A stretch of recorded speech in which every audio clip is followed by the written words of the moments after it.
Nalandi interview ya Karine Mokonzi na Jazz Kavulu. En tout cas, na sepeli makasi na parti oyo atuni makamba musique. Bien sûr, ezui 2 minutes, mais na sepeli na parti wana ndenge a intéressé na makamba musique. Bien sûr, nalandaki yango déjà na video oyo bozomona ndeko na biso ya pasteur ateyaki deja yango nayokaki yango na mateya bolanda nanu mwa mateya ndeko na biso ya pasteur apesaki po boyebaki Jazz Kavulu lelo na mokolo ya lelo to na mokolo elekaki tangu azalaki kotuna Karine Mokonzi motuna atunaki makambo miziki makambo yango mpe elobamaki na liloba.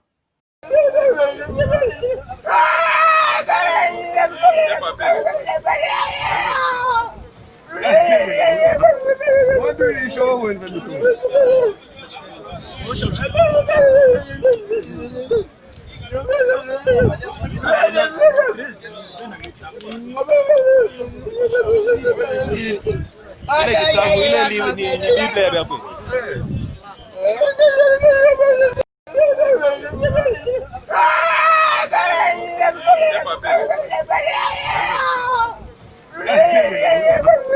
What do you show when the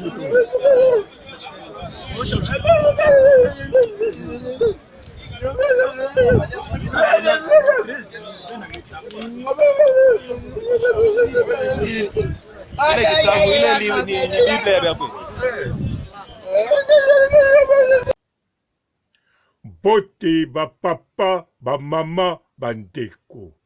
Bote barando na barandonette. Bote batoyo balingaka rando na ba oyo balingaka rando te. Bote ba jeune garçon na ba jeune fille. Bote bana mike na ba bébé.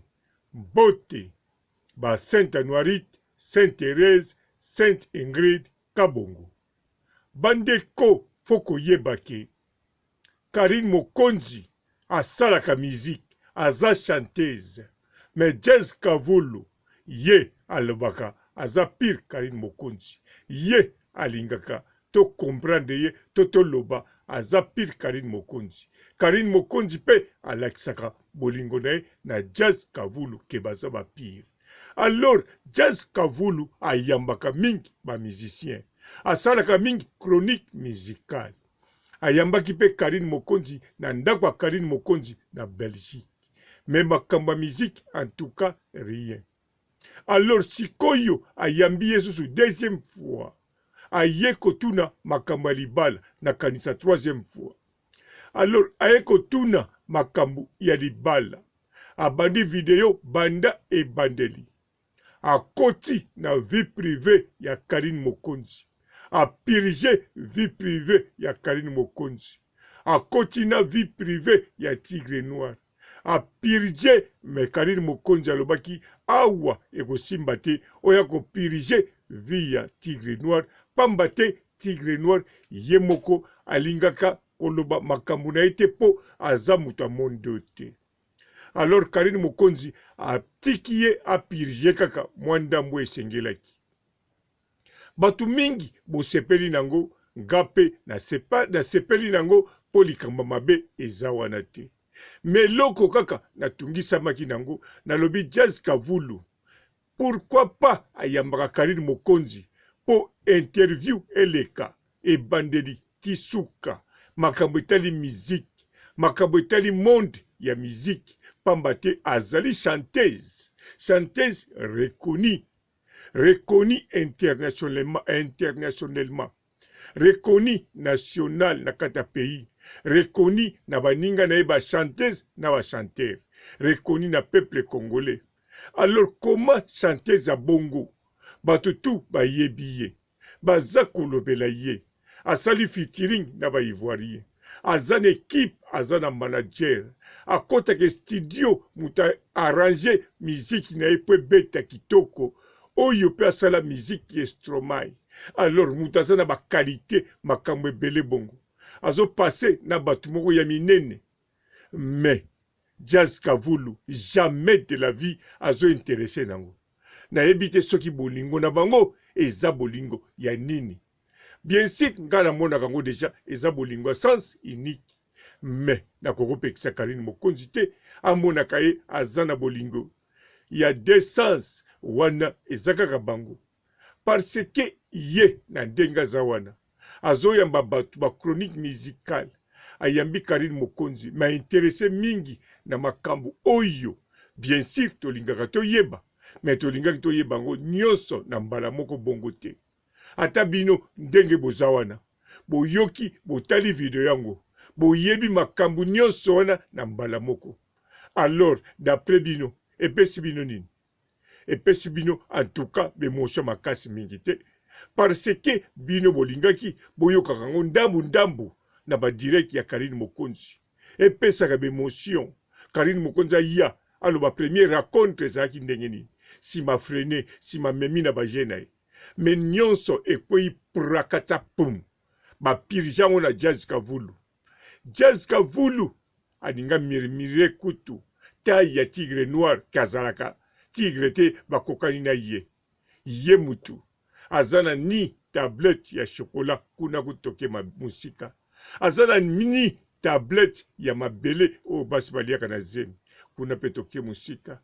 Azani na tablette ya nshima ya fufu o ya masango. Azana tablette nde ya fufu o ya kimpango o elemba o papa robaliaka. Alors sikoyo ye mutu aza na tablette ya fufu elemba oyo papa robaliaka o ya kimpango. Alors sikoyo koma akene lobaza tai moko na tigre noir. Donc interview na ye to sepeli nango kaka po Karine Mokonzi azaki na kati elobami na serie nyonso pe mabe moko eleki wana te. Ngai nako sepela kaka na suka na 2 minutes wana tango alobi ke il se murmure ndenga mesana ko murmure na ye wana. Se murmure bakobeta na buba featuring Karine Mokonzi wana nde na sepeli. Bien sûr nayokaki yango na mateya ya pasteur oyo bomoni ke na otocha. Alors yango nde na sepelaki. Mais Jazz Kavulu en tout cas sala makasi olongwa nanu na kotanga kombwelo kwango te pona bebisa makambo elekaki te. Pona bebisa ekosepela oyo bato nyonso basepelaki na émission bosalaki te. Pona bebisa kosepela oyo esengo boza nango na Karine Mokonzi na ndenge bokutanaki pe na ndenge bokendaki na ndaku ya Afilora. Mais Jazz Kavulu toko continue histoire à suivre. Na kanisa okaki Karine Mokonzi atangaki komba nani ya ngai papa robo na nani na petit nanga yuma wana ya papa Matondo na kanisa yokaki yango. Alors sikoyo yo ndengo za wana yo moko yebi ndenge toko continue émission sima soki osali émission mobimba te o etali makambo ya musique na Karine Mokonzi. Nazo obligé yo te mais a devoir na yo parce que oyambaka la plupart ba musiciens otunaka makambo ya musique sikozo yamba chanteuse combien de chanteuses yo osoyambaki awa na poto o baza na qualité na 2020 oyo basali makambo oyo Karine Mokonzi asalaki. Pourquoi olingaka kondima te na Congo olingaka kondima te baye kobebisa misala na bino bokende na ifasi bokende na ina bokende na verni bokende na bacouleur nyonso bokende pe na manzaka nyonso oyo batiaka ina. Mais sikoyo Karine Mokonzi yende mutu abongisaki mosala na bino en plus aforma bato pe bato wana babonga oyo bino boformaki na yebi kutu bisika baza te fona kene luka bango na Goma soki baosala nini kuna. Alors bino sikoyo yo sikoyo ndengo za wana. Alors Karine Mokonzi na poto asali susu exploit comme chanteuse. Mais ozo ignorango. Mais ngai na ko ignore ote. Jazz Kavulu retour ezali tokozonga. Tokozonga pona tosolola ngana yo makambo oyo ya yo. Na sukisi awa Jazz Kavulu otikala malamu. Il se murmure. Bon, na sukisi wana. Bonjour fidèles internautes de www.elengiakomba TV. Bonjour, bonsoir, balandi nyonso ya Elengiakomba, Congolaise TV. Belé, partout dans le monde, partout où vous êtes, partout où vous êtes, Elengiakomba TV, vraiment. Bonjour, bonsoir, na abonné bafa nyonso ya Elengiakomba Congolais TV. Bonjour à mon boss, on a appelé ça vraiment un pandi. Bonjour à mon boss, JP Kiama. Je salue mon boss Balobi, boss des boss Babi, JP Kiama. Bonjour, na Elengiakomba Congolais TV, vraiment. Maman Lazana, chaîne de chaque topo, il y a pas de JP Kiama, et boss des boss, il y a un danger. Donc, on va s'entendre la zaki. Ya boss na biso JP Kiama nzambe na ngai ba boss bazali ba boss bazali JP Kiama le boss des boss. Napesi d'abord bonjour te ba mbote belé na mo boss JP Kiama wana na kozangisa ote donc na ko lekate sana napesa mo boss JP Kiama boss des boss. Belé, partout dans le monde, partout où vous êtes, partout où vous êtes, Elengiakomba TV, vraiment. Bonjour, bonsoir, na abonné bafa nyonso ya Elengiakomba Congolais TV. Bonjour à mon boss, on a appelé ça vraiment un pandi. Bonjour à mon boss, JP Kiama. Je salue mon boss Balobi, boss des boss Babi, JP Kiama. Bonjour, na Elengiakomba Congolais TV, vraiment. Maman Lazana, chaîne de chaque topo, il y a pas de JP Kiama, et boss des boss, il y a un danger. Donc, on va s'entendre la zaki. Ya boss na biso JP Kiama nzambe na ngai ba boss bazali ba boss bazali JP Kiama le boss des boss. Napesi d'abord bonjour te ba mbote belé na mo boss JP Kiama wana na kozangisa ote donc na ko lekate sana napesa mo boss JP Kiama boss des boss.